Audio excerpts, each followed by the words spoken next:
Ladies and gentlemen, please will you welcome onto the stage Simon Amstel!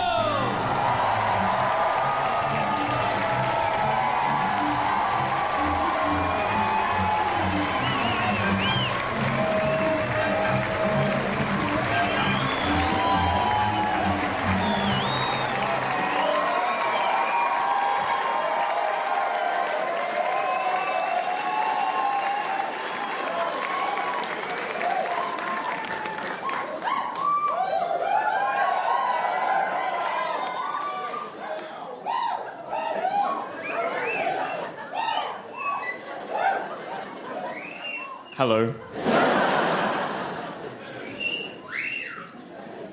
Thank you. How are you? Are you okay? You all right?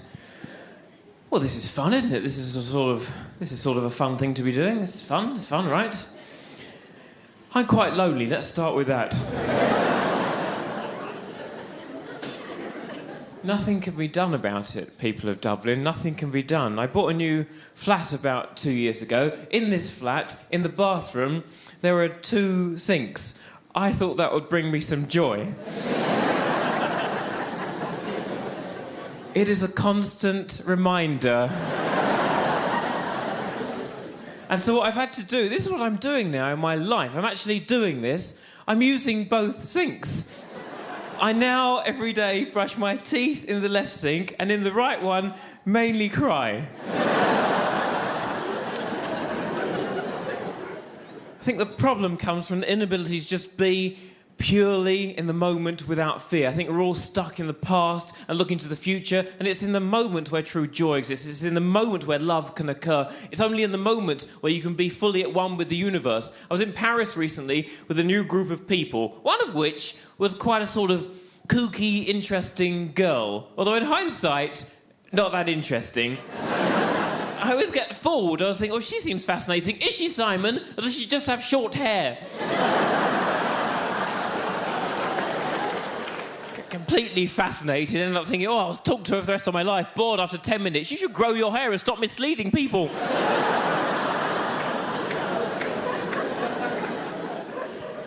So she suggests at about 3 in the morning that we all run up the Champs-Élysées to the Arc de Triomphe. And I guess telling you about that now sounds sort of exciting and fun, but at the time I just thought, well, why would we do that? And then what's the point? And then when we get there, then what will we do with our lives? And I'm sort of analysing what the point of it is, and we live that way, and it seems a long way to go. And everyone else is just not analysing, they're just running, and I'm running as well because of the peer pressure, because I'm fun. And we're all running, and everyone else, I think, is just at one with the moment, at one with joy, at one with the universe, and I'm there, as I'm running, thinking, well, this will probably make a good memory. Which is living in the future, discussing the past with someone who, if they asked you, oh, what does it feel like? I don't know, I was thinking about what I'd say to you.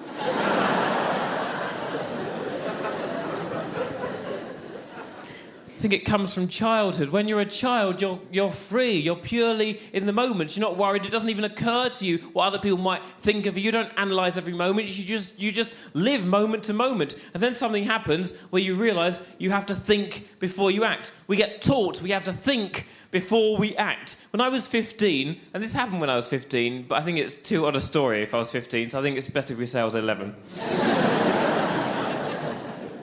I was in my grandparents' house, and I used to have quite a good relationship with my grandma. She used to really validate me in my life. I used to do little drawings and doodles, and she'd say, oh, that's nice. I'd do another drawing. Oh, that's nice. Another drawing. Oh, that's nice. And at one point, I distrusted the consistency of her reviews.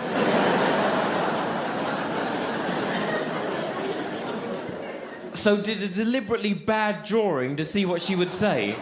She said, oh, that's nice. And I thought, I can't deal with this inauthentic sycophant.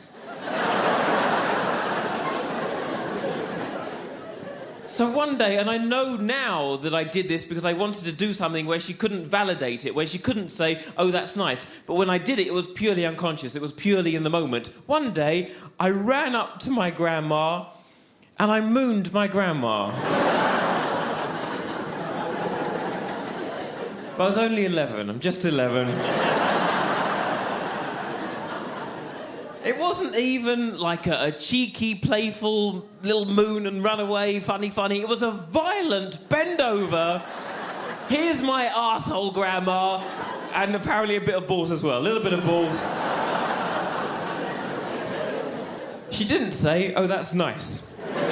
Although I think she wanted to, because she's generous and encouraging. She just couldn't quite get there with my arsehole in her face. She ended up saying, "Oh, okay." Still encouraging, still a sort of, "Oh, I see what you were going for." So that's why I can't enjoy Paris.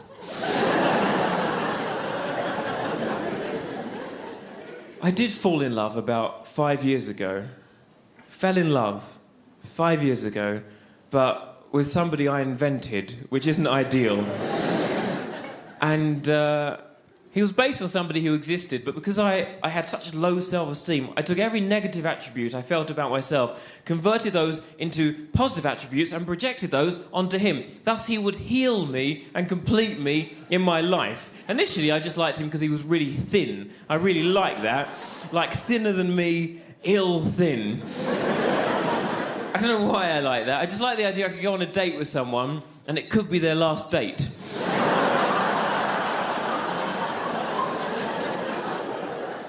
A lot of it is narcissism, really.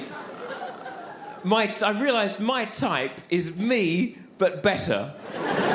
Which I think is okay. I just need to find somebody who wants himself, but much, much worse. I went to see him in this play that he was in, and he was really vulnerable on stage, and I really like... Vulnerability to me is quite sexually appealing. I don't know if you... Like, you know, there are people who are more like, "Well, we know what we're doing. We've done it before. We'll do it again. Everything's fine." To me, it's much more sexy if someone's a bit more... "Oh, I feel faint." You know? It's hot, right? So... I went to see this play on the press night so I could perhaps meet him afterwards, and weeks had been building up to this moment, and all I could manage when I saw him at the party was a kind of polite nod, and I don't know if he saw it, he didn't nod back, and then I felt awkward about approaching him at all, and an hour went past and I couldn't approach him, and then I saw him leave the theatre, his rucksack on his back, his little beanie hat on his head, and as he got further and further away, it became harder and harder to move, and he was gone. 3 weeks go by of sadness, pain, regret. I've turned him into the only person I can possibly be with in my life. A lot of it was ego. I just felt like he was going to become a great actor. He could make people cry, and I could become a great comedian and make people laugh. And if we were together, we could be like a two-man Robin Williams.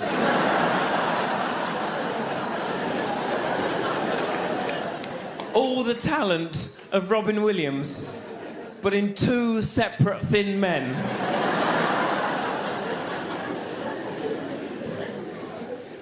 And I didn't know how I was going to meet him again. And then I was in a shop in Covent Garden that sells vintage clothing, and he was there in the shop. I felt in that moment that God had brought us together. I don't feel that now so much because it feels like the thought of a deluded moron. And I don't want to attack religious people who may be here this evening. It feels like a sort of unkind thing to do, to attack religious people. And it feels, it feels too easy and like the battle's already been won. And... No, but really, it just feels rude. Like, if you're at a party and someone says, you get into a conversation, someone says, "Oh, I'm a Christian, I'm a Muslim, I'm a Jew," it's very rude there to say, "Oh, how ridiculous." I feel at this point we have to treat people with kindness and love and respect in the same way you treat a child running around a party saying, "I'm a helicopter."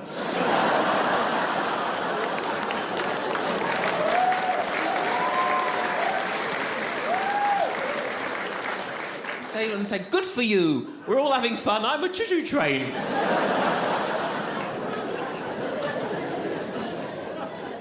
I'm not an atheist. I'm a big fan of Jesus Christ. There's nobody more thin or vulnerable than Jesus Christ.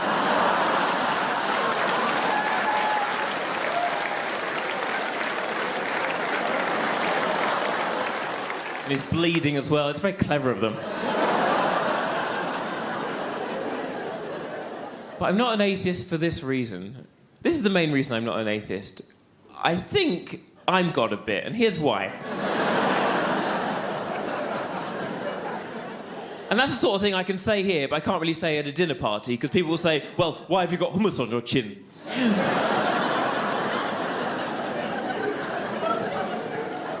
Because it's sort of seemingly arrogant and blasphemous. I don't think it's blasphemous. Speaking as God, I'm not offended.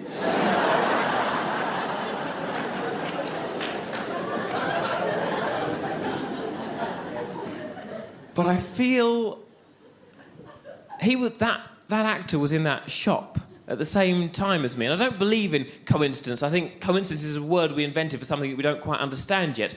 I read a book called Illusions, Adventures of a Reluctant Messiah. On the cover of this book is a blue feather because the character/author of this book believes in the philosophy, thinking makes it so. We create our own reality. He tests this by visualising a blue feather in his fingers. He believes, like Buddhists, that everything has already been achieved. Time is an illusion. So if he feels he has the blue feather already, it will come to him because there's nothing opposing that idea. Later in the book, the blue feather appears. I tested this myself with a white feather. I felt I had the white feather in my fingers. Not that I needed the white feather or desired the white feather. It had already been achieved. Later, I was at a picnic. I put my hand in a packet of crisps, which is something I wouldn't normally do. I pulled out a crisp with a white feather on, which is disgusting.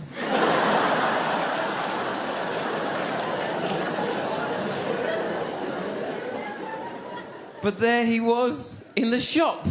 And I don't know how you feel. Maybe you think, well, he walked into that shop at the same time as you with his own legs. No, I put him in that shop with my God mind.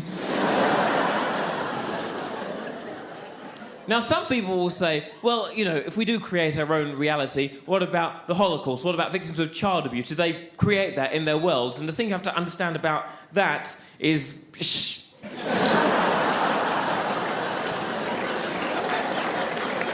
For whatever reason he was in that shop, I knew I had to approach him because this was a moment and I couldn't have any more regret. I also knew I couldn't go up to him with my personality. I don't know if you can tell fully from the tone of my voice. This is not a voice that lends itself to getting sex or relationships. What you need is a less anxious, a cooler voice. Like, I don't know why there's still so much anxiety in my life. The other day, a guy approached me, and I wasn't sure if I'd met him before or not, and in the panic of the moment, I just said, I've got that jumper. And I didn't. I went out with someone for quite a while who wasn't that keen on that aspect of my personality. And we were in a supermarket together, and a friend of his, who I hadn't met before, approached us. And because I hadn't met this guy before, I got instantly nervous. The friend says, oh, what are you up to? And I say, oh, a bit of shopping. We've got a pineapple. An hour passes, and then the boyfriend says to me, what's wrong with you? Why do you always have to try to be so funny all the time? I said, well, it wasn't funny, it was factual. There was a part, he says, you deliberately chose the most humorous objects in the trolley. Well, I'm gifted.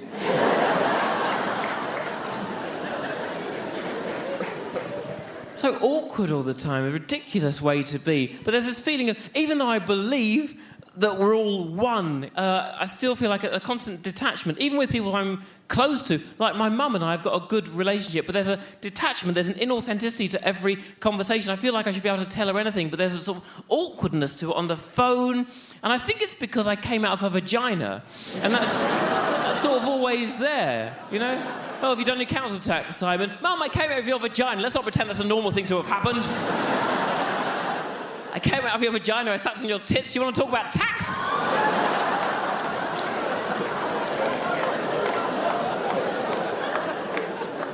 With my grandma as well, who I got on with quite well. Still an awkwardness. I think it's because my mum came out of her, I came out of my mum. It's like a Russian doll awkwardness.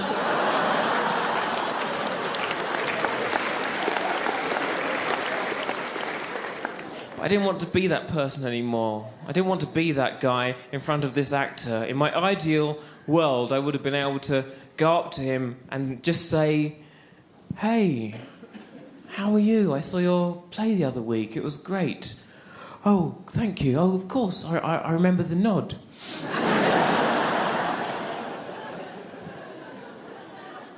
Why are you crying?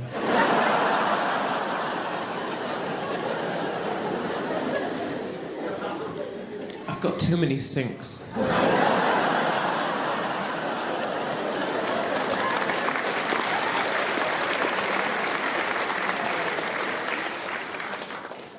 I don't know why, but I feel I need to ask you if you'd like to go and get some coffee with me or a juice or something, and I don't know, maybe if that works out, we could move to the country together.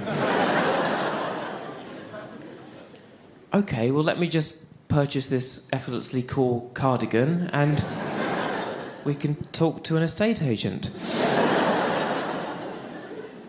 Here's what actually happened. Because of my personality, I saw him there, he hadn't seen me yet. It was about a metre away from me, there, that thin.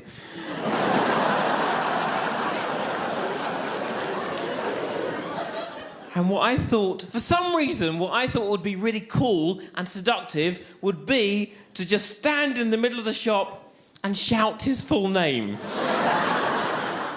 He turned round, alarmed. I could see the terror in his eyes, but because I'd started at a certain volume, I thought it'd be too odd to get any quieter.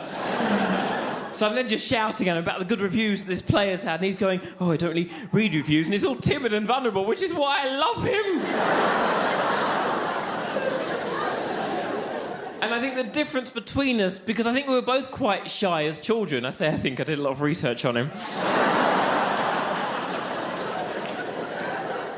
But he retained that shyness, and it makes him beautiful and sensitive. And I decided shyness was something to be overcome, and I think it's in our training. He went to a really good acting school in London where he was taught to nourish his sensitivity, to nurture his vulnerability, and that's what makes him a great actor. I went to a Saturday morning stage school in Essex where we were taught that whether we were singing, dancing or acting, just do it loud. So I didn't become good at any of those things. But when I danced, people heard.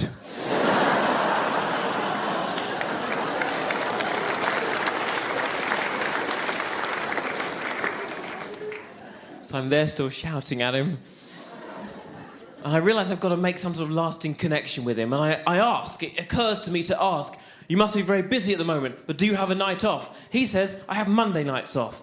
I know of a very cool club night that happens on Mondays. It's very cool to me because it's such a contrast to the Essex nightclub I went to for 3 years in Romford. 3 years between the ages of 18 and 21. 3 years every Saturday night in Romford. 3 years every Saturday night in Romford. 3 years. Because nobody told me that London was close.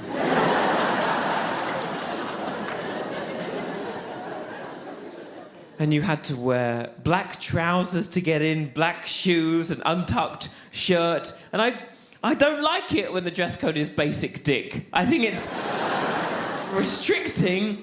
One time, I don't know if I was being rebellious or if I just thought it would be okay, I wore black trainers. I thought that would be all right. And the bouncer looked at me and said, you can't come in like that. You come from a gym. Which gym do I look like I've come from? He's such a basic human being. To him, there's only 2 forms of dress, club and gym. I remember the last time I went there, I think I was 21, and I threw up. I used to throw up there quite a lot, because I used to drink a lot, because I wasn't happy. I don't want to judge you if you're drinking tonight, but, you know it's because you're not happy, right? You know? We'll have a... Oh, no, we're all right. We'll have a couple of drinks and then pay for laughter. We're fine.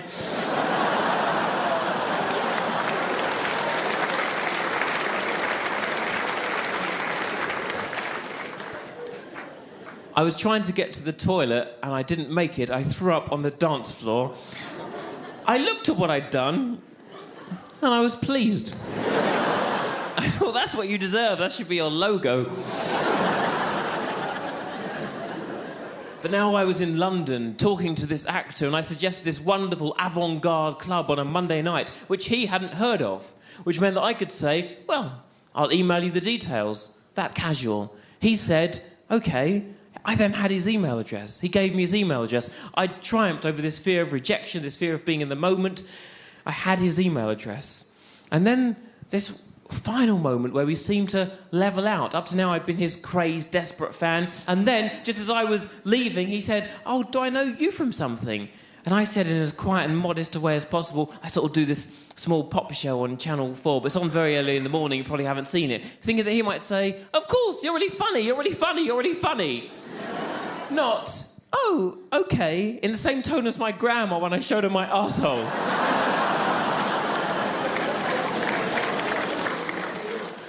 But I had his email address. I went home and I composed the most beautiful, funny little email. 6 friends confirmed it was a beautiful, funny email. I pressed send, and this is very much the end of this story. He never emailed back. Thank you. Ideally, in this situation, laughter is better than pity, but you're quite right. It's not a funny ending, is it? It's not funny. He didn't email back even something negative that I could do something with. He just indifferent. Not funny, is it? It's not funny. So not only did he ruin my life for 5 years, he's ruined this.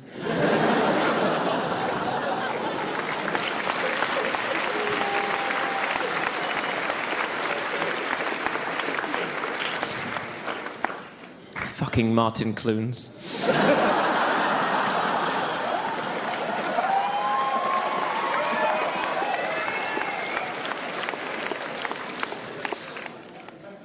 It's my fault for chasing this fantasy of this quiet, mysterious actor type. That's what I've always gone for, some sort of... And I didn't know what it was. I didn't know why I kept going for the same sort of weird, vulnerable, quiet person. And then I realised it comes directly from being about 15 years old and watching the teen drama My So-Called Life, starring Jared Leto as Jordan Catalano. You may whoop and cheer, but that programme has left me damaged. Everyone I've ever gone for has been some version of Jordan Catalano. I watched the DVD to see what I was to do about this, and I wanted to watch the DVD to see, what it was about this character, and I figured that it was these 3 things. Number 1, he has about 4 lines in every episode. Number 2, he has long hair that sometimes falls over an eye. And he'll tuck it behind his ear. Which is amazing, isn't it? It's just amazing. And the third thing is that his main character trait is that he is dyslexic. And that's all I've ever wanted. A near mute with long hair and learning difficulties. And there's nothing wrong with any of those things. I don't want to offend anyone. If that describes you in any way, I'd like to meet you. Recently, I went to see a play in which there was an actor that I fancied, because if you don't seek some therapy, life repeats. This time I was slightly better connected. I knew the playwright. We went to eat after the play. I was sat next to the actor that I fancied. I was talking to him about some of the things that we've been discussing tonight, that thinking makes it so that we can create our own reality. And even if you don't buy into that in any sort of spiritual sense, you can still see that we live in a culture where you can order stuff online and it comes within the next day or 2. We live like that now. And so it's frustrating to not be able to order a specific human being from the universe and have them come towards you. He says, "Well, what do you want? Who do you want?" I say, and I hadn't thought about this for a while, I say, "I want Jared Leto." He then says, in that moment, "I just did a film with Jared Leto where I played the younger version of his character."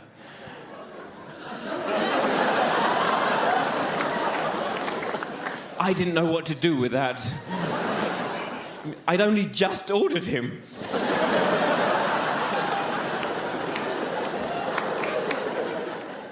He then says, out of his mouth, "Do you want to see a sex scene I did as the young Jared Leto?"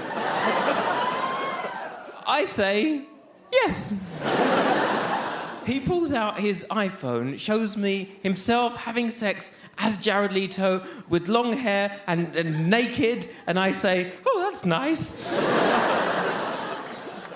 And it's so close to the fantasy, I don't know what to do. That is the root fantasy. That's the young Jared Leto. It's even closer to the fantasy than the actual Jared Leto in real life now, who, oddly, I did meet about 3 years ago in Thailand at a full moon party. I didn't realise it was him. I thought it was just someone who looked like him. So I went up to him and said, you look a lot like Jared Leto. Do you know who Jared Leto is? He said, I am Jared Leto. I wasn't ready for that.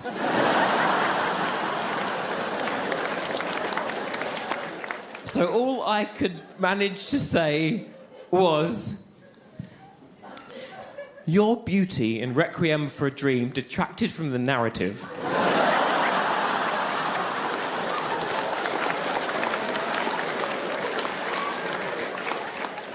He thanked me and walked away. This was so close to the fantasy. And also there was, of course, the fear of rejection, as there always is. I felt like there was a flirty vibe between us, but I wasn't sure. And I have to be sure. When I was running up the Champs-Élysées with the people in Paris, one of them asked if he can come back to my hotel room that night, because he said the Metro was going to be able to get him back to his hotel. I knew he was sort of making that up, but I didn't know. I knew he liked me a bit, but I didn't know. Got to the point where we're in my hotel room, both under the covers, half naked. I'm still going, my God, but what is this? What is this? I don't know what this is. What is this? What is this? My penis is in his mouth. Is he joking?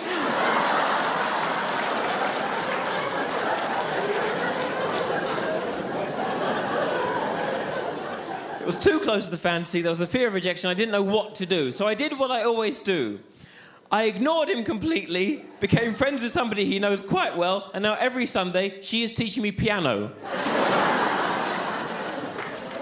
It was too close to the fantasy. It was too much for me. I should have remembered what my mum used to say about how you can be or do anything you want in this life, because everyone you see on TV or on film, they all shit. She used to say that a lot. She would point at the television and say, shit comes out of them. You'll be a star. I feel like we're all damaged in a way, right? We're all sort of damaged. You're damaged, right? We're all damaged. You look quite damaged. You damaged? A little bit, yeah. And I don't mind that so much. I feel like that's where the good stuff comes from. The only reason comedy exists is because we have tragedy. That's the way it works. Tragedy plus time equals comedy. Although, that's not the... I realise what the formula really should be is tragedy plus time plus joke. You can't just be involved in horrific tragedy and wait.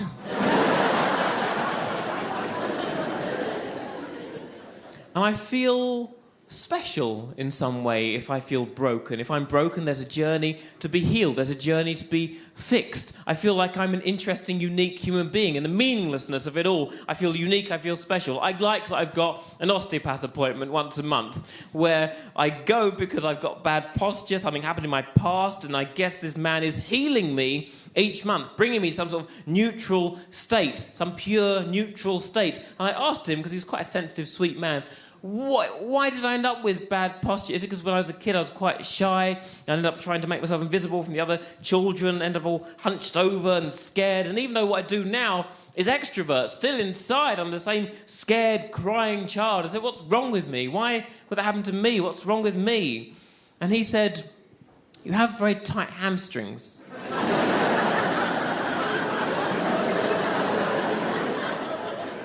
Yeah, but isn't it more that I'm a genius recluse? Isn't that the... So, no, the tendons behind your knees are quite restricted. Yeah, but isn't that just the physical manifestation of a tortured soul? No, it's your legs. Similarly, I got ill a few weeks ago, and this happened the day before. I've got a cat. Obviously, I've got a cat. I really thought the cat would end my loneliness. It has only become a mascot for my loneliness. So if anyone does come round, they go, oh, you've got a cat, you're quite lonely. What's he called? Solitude.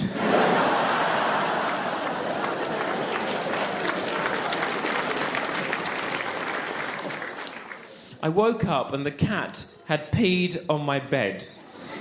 Because I was still half asleep, I ended up putting my hand in the cat's pee.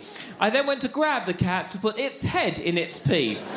Not as an act of revenge, my mum had just told me that's how you teach it not to do it again. It doesn't work, it doesn't remember the great moral lesson of Tuesday. It just ends up with a head covered in its own pee, wandering around, wondering how that could have happened. In the process of grabbing the cat scratched my hand, the same hand where the pee was. There was then some blood coming out of my hand and maybe some pee getting into my bloodstream. And I thought, I've got cat AIDS. I tried not to think that because I believe that thinking makes it so.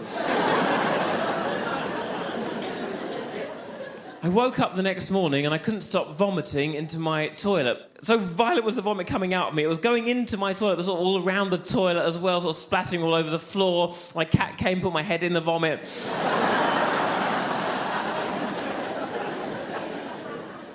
I felt so weak and thin and pale. I saw myself in the mirror. I thought, he's hot.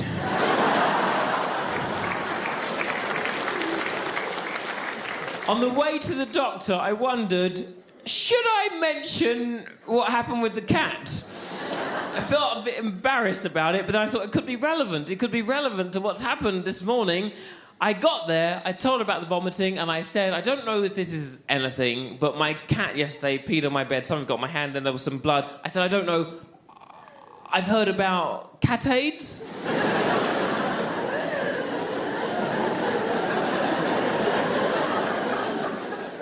She looked at me in a way that I thought doctors were trained not to look at patients.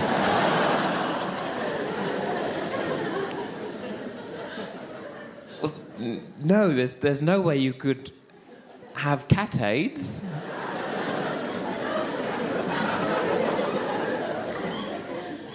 You're not a cat. You all right? You having fun? You're quite thin, aren't you? What's your name? Colin. Oh, okay. Wait, Colin? Caitlin? Go on, one more.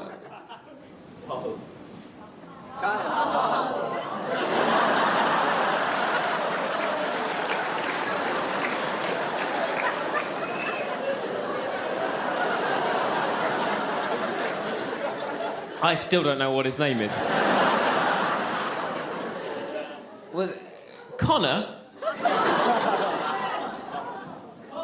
Cahill. Cohil.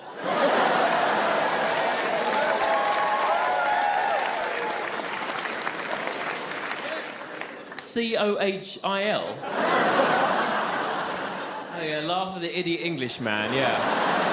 Yeah. Trying my best, I'm being polite. Yeah, go on, spell it, yeah. C-O-C-K-H-I-L. Hang on, I'm speaking to Cahill.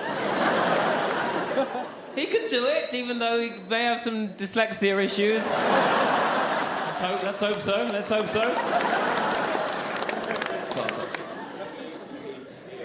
C-A-T-H-A-L. It's pretty fucked up, huh?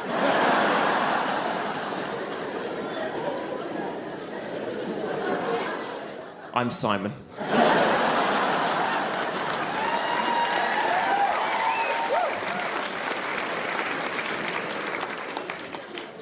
Well, I think that went quite well, don't you? Oh, God. What the hell was I talking about? Oh, yeah. I remember. I bloody remember. I can do this.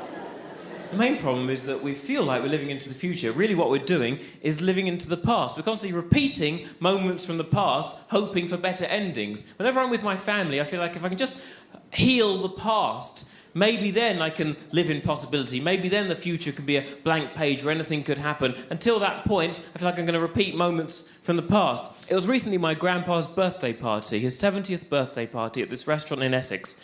Everyone was there, apart from my brother's girlfriend, who he's been with for about 4 years. She was not there on account of a couple of the family members having a problem with her not being a Jew. We mustn't judge them for this. This is just because It's just because they personally have a very strong belief in racism. So... And that's their belief. What can you do? There's nothing you can do. You're very lucky in Ireland. Don't suppose you've ever had any sort of religious conflict or anything, you know. It's a nightmare. It's a nightmare. You can't imagine Dublin.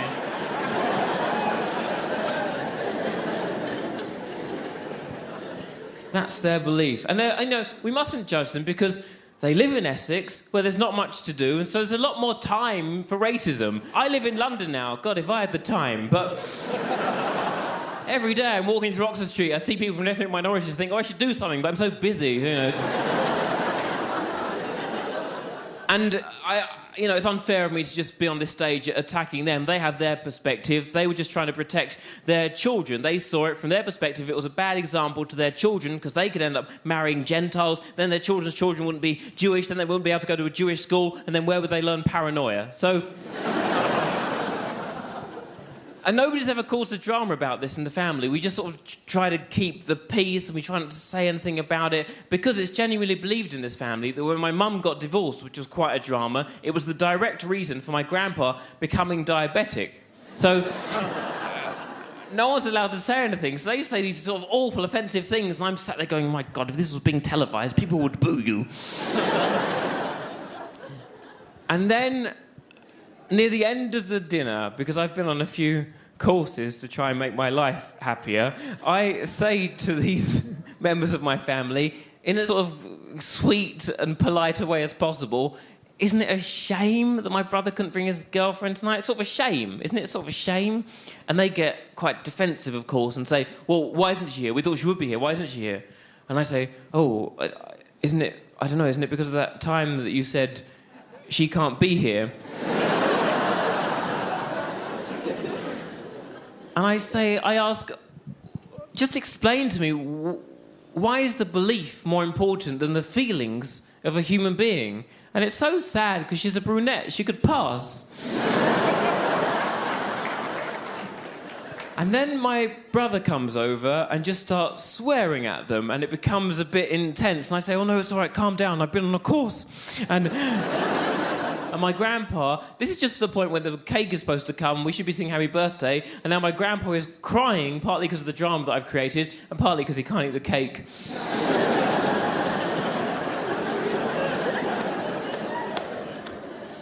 And, it's a tricky business. The whole thing's a tricky business. It is then suggested that we all go back to my mum's house and resolve this. And I feel very awkward about the whole thing, because we don't have drama in this family, and now I've created one, and I've got to resolve it. We've got to have this whole debate about who's right and who's wrong. And I used to, as a child, I was quite into debate and opinions, and now I just feel like debate and politics is the opposite of truth, the opposite of beauty, the opposite of joy. When I was younger, I went to see the Vanessa Feltz talk show being filmed.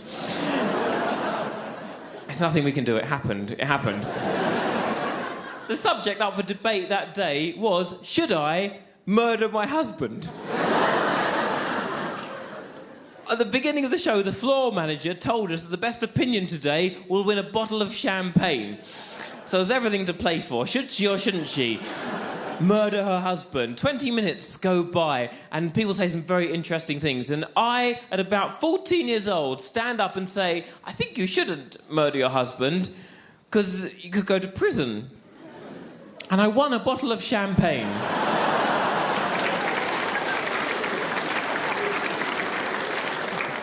And whether it's a low-brow, stupid daytime TV show debate like that or a high-brow, question-time political debate, it's the same inane, nonsensical, cyclical, boring topics. And we go round and round in circles debating the same things over and over again. Somehow we take out logic and prior knowledge from our collective minds. And I think it's quite similar to what happened to me when I did magic mushrooms a few years ago. Somehow I was able to say to my friend on mushrooms, and I think it's this sort of conversation that we're all constantly having that stops us from progressing at the speed that we perhaps could. Isn't it odd how when you say to someone, oh, do you want to meet up for some dinner next Thursday? The dinner is a lie. What you're really saying is, it'd be nice to meet up with you. I haven't seen you for a while. Why do we have to have this dinner cover? How do you know how hungry you're going to be on Thursday? Why can't we just say it'd be nice to meet up with you? And there should be a place where you can just meet. The meeting place, an indoor place where you walk in and you sit down. There's nothing, just chairs, and you sit down and you look at each other and you meet. And it's truthful, it's authentic, it's beautiful. And then I thought, after about half an hour there, you could get a bit hungry. And I invented the restaurant.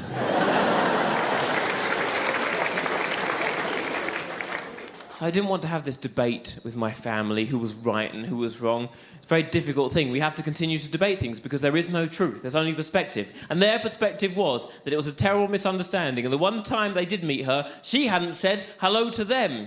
And I had to explain that she was the shy new guest coming into this family. We are hosting her. We have to say hello first. That's how it works. I don't know if I only know that from presenting TV shows where you start with, hello and welcome to the show. You don't stare at the audience.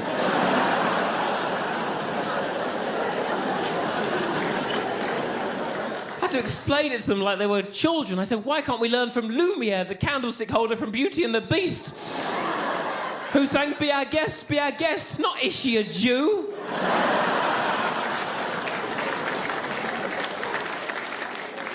But this is unfair because I realised in everything that I was saying, what was underneath my words was essentially, why can't you just be less judgmental and more like me, which is judgmental?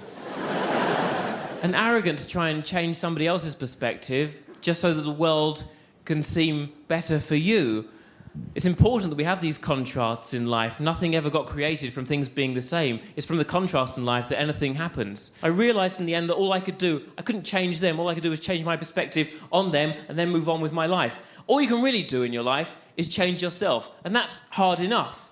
I really wanted to change myself a lot last year because I felt I wasn't getting enough sex.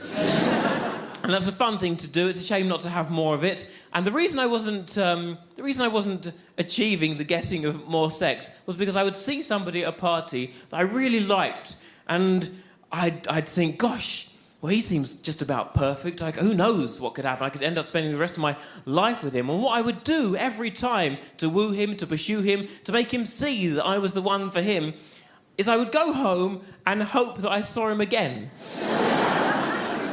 Because for me, to go up to someone and say, hello, what's your name? Perfectly lovely question. Hello, what's your name? Nothing wrong with that question. Hello, what's your name? It's a delightful, curious question. But to me, it would definitely come out like, hello, what's your name? Also, I developed a paranoia for talking to anyone because I felt like if the chat-up didn't go well, they would then have a story to tell their friends about. This came from being at the Edinburgh Comedy Festival and somebody coming up to me and reminding me of a gig that we'd done together. I remember the gig. I went on a few dates with a poet who was on that show, and he said, yes, that's my friend. And he said that in a kind of smug way, like he knew something about me. And I said, do you know something about me? And he said, yes. He then told me that his friend had told him that when we were having sex and his friend climaxed, I said, well done.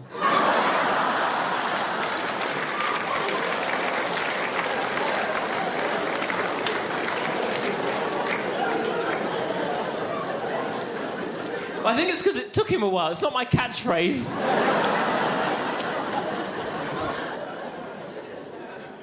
So I couldn't talk to people. And then I saw the film Waking Life. I don't know if you've seen it, but one line stood out for me. Actual self-awareness is the knowledge that you are a character in someone else's dream. I love this idea that it could all be a dream, and it's somebody else's dream. It makes everything so silly. There's no need to fear anything, no need to feel anxious about anything. It's all a dream. And if you're playing a character and that character isn't serving you, that shy, anxious character who can't talk to people, let go of the character. Become a different character. I was out with a friend of mine walking through the streets of North London on a Sunday afternoon a few months ago. And in the time that we were together, he'd got the phone numbers of about 4 different girls. His thing is he's able to go up to girls and say, hello, what's your name? They exchange phone numbers, and then later they have sex. That's a better system than mine. I said, "You've got to do this for me." He then spots this guy that I've been looking at, and before I can run away scared of what might occur, he just saunters up to this guy and says, "Hello, young man. You look like a fun chap. What are you up to today in your life?" And this young student guy says, I'm meeting some friends in the park. And my friend says, "Well, we must join you."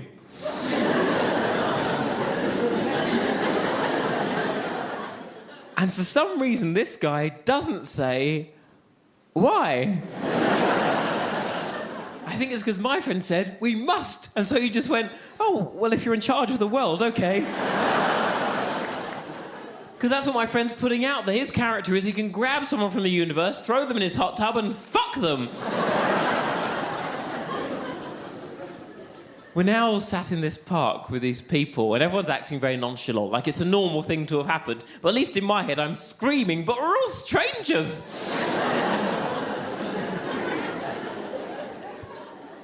I try to chat up the one that I like. I say, "You look like the cool one in the group."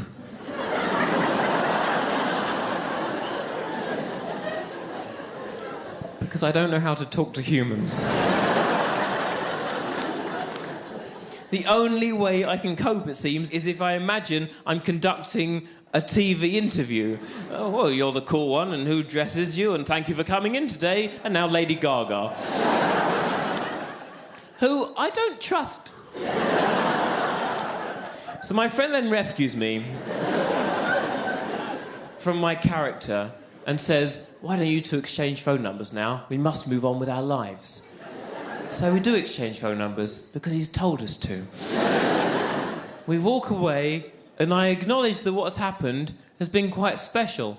Generally in life, we feel we're in control, but we're just like ants wandering around, hoping to avoid bumping into each other, as humans hoping to avoid doing anything that might embarrass us. And this was a moment of grabbing a moment from the universe without any fear. We're not in control of our lives. You're not in control of your lives. I'm aware that half of the people in here are only in here because the person next to you likes me.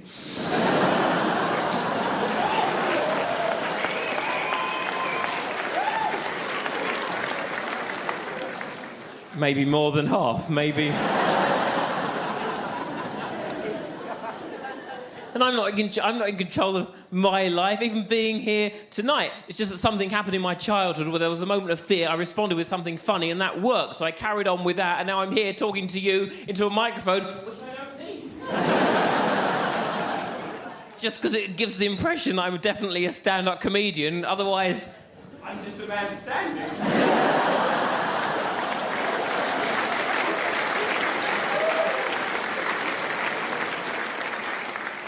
And unless you grab these moments, life just is cyclical and it is repetitive. Do you know what I was thinking about when I was in the toilet the other morning? Again? It's always the same, isn't it? Once, about 6 years ago, I had a green shit. Once. And it looked at me as if to say, perhaps everything will be different now. Wasn't. Goatee beard, huh?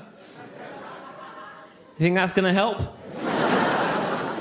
So, I don't know, you think you shave that bit and that bit and we're all still going to die.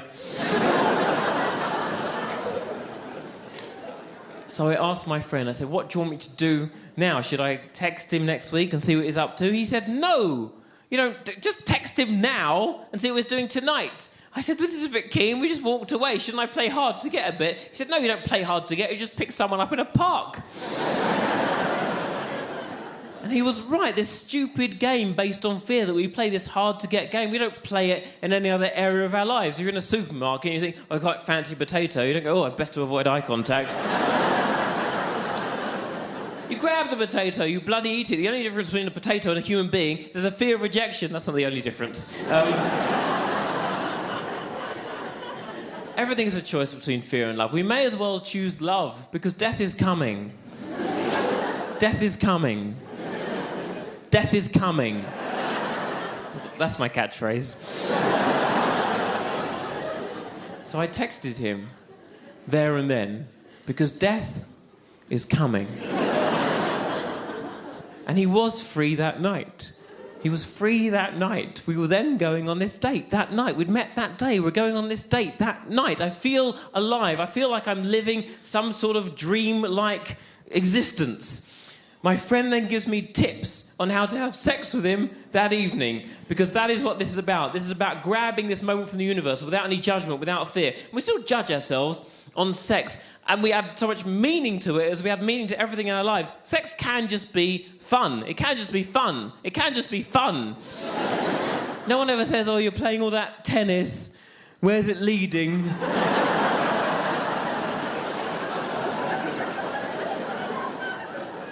Did you enjoy your tennis game? Well, it was meaningless, wasn't it? It was just...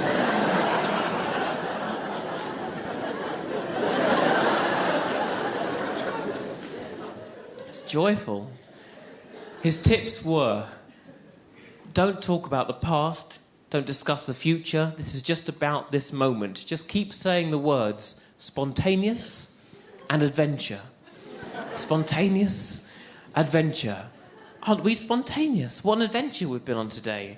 We met today and we spontaneously decided to be here right now. What an adventure it has been. What an adventure it could continue to be. Aren't you spontaneous? Aren't I spontaneous? When was the last time you did something spontaneous? We're so adventurous. What an adventure this is. It worked. He taught me two things that day. One, some confidence, because why be timid? Death is coming. And two, hypnosis. I feel like now we can just have anything we want in our lives, and the only thing to fear is death, and that's happening anyway. The real problem, I find, is that we're getting older, and we have to be here for that. I turned 30 last year, and it was a bit of a crisis leading up to it, culminating in this. I was at the theatre, and I saw somebody who turned out to be 18. OK, so he was 18. All right, he was 18, but he was so thin. And he was with a woman who turned out to be his mother. But she, it turned out, was a fan of mine. So that's good. She likes my work. I like her son. Great. Also, I've worked really hard since about the age of 14 to get to wherever the hell I am today. So if she's taken any enjoyment from my work, I think I've earned her child.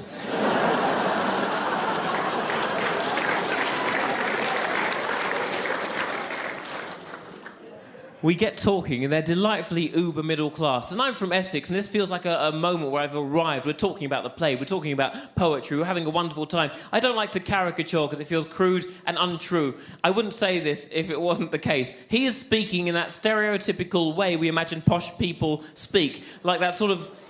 like that. He's actually speaking like that. Like there's no need for him to be able to speak, like his mouth is full of pound coins. I don't know what it is.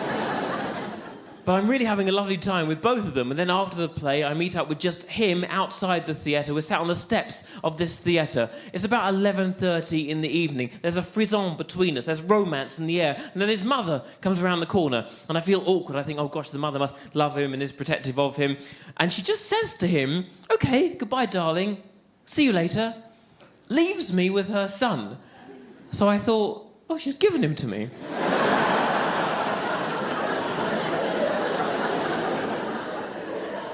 So I took him.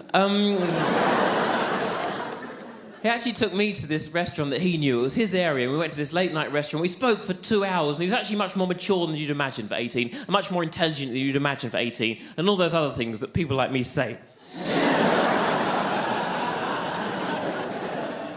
We started meeting up for these kind of dates. They weren't defined as such, but they were essentially dates. And eventually I invited him back to my flat. I felt strange and torn about inviting him. I wasn't sure if it'd be a bit too much for him. And I'm not very good at making the first move. Like in terms of the first kiss, I'm not very good at that. And I thought I would have to because I'm the responsible adult here.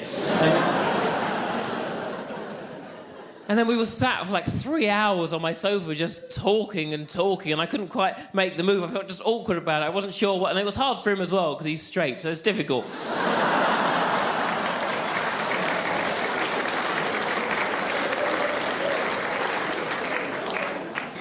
But everything is seemingly leading towards this kiss. We're edging close to each other subtly on the sofa. And at one point I realised I had to kiss him because I found myself fiddling with his hair. And I thought, well, I've got to do the kiss now because that's a precursor to a kiss. If you don't then do the kiss, you're just a weirdo who likes hair. Well, it's been lovely touching your hair this evening. Let yourself out.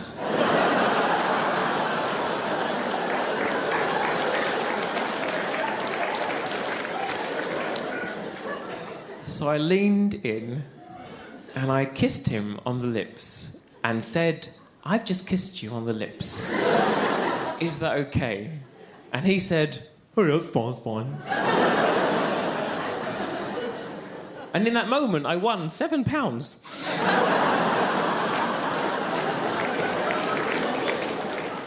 I leaned in again. I kissed him again. I said, "I've just kissed you on the lips again," because kids love repetition.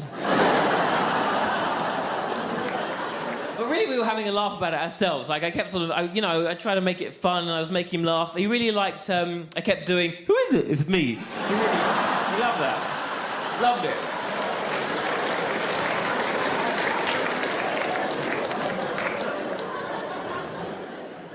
And actually, it was a really lovely experience for both of us. Don't regret any of it. It was like a wonderful, beautiful, sensual evening. And I don't feel any shame or regret about it. If there's one thing that makes me feel slightly odd about it. And it is that he did describe what we had done afterwards as rumbly-tumbly.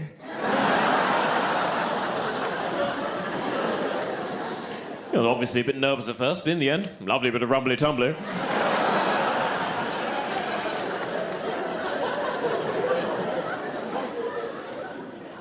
Now, look, it's not ideal being with an 18-year-old. There's nothing we can do about the fact that he was 18. There's nothing we can do about the fact that if I met him 5 weeks before that, he would have been 17. Nothing we can do, nothing the police can do, no one can do anything.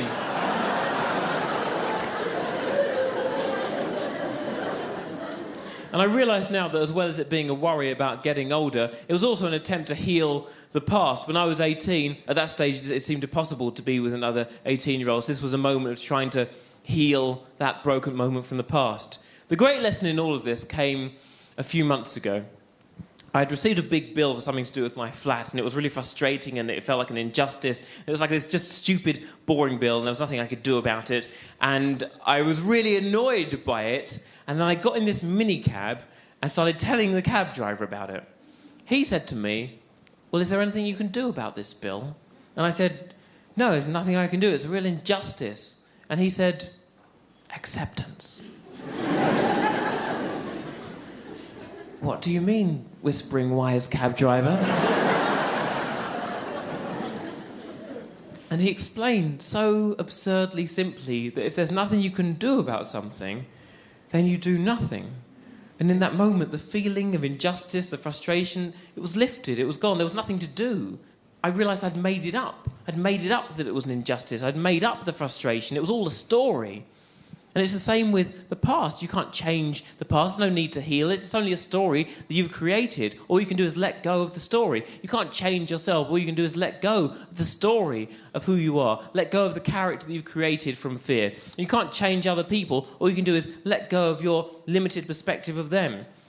I really tried hard with my family on that stupid debate about my brother and his girlfriend, but they stuck with their perception, as they have a right to do. They said, "It's not our fault, it's your mother. She would rather that he was with a Jewish girl." And my mum said, "No, that's not what I've said. What I've said is in an ideal world he would be, but I'm happy that he's happy." Which sounds more positive, but she's creating a whole other world there, whereas with someone else. So I said, we've got to let go of this idea of an ideal world. The world is how you perceive it. It's ideal if you want it to be ideal. And they're in love. Surely love is the ideal. And I won a bottle of champagne. Thank you very much for coming.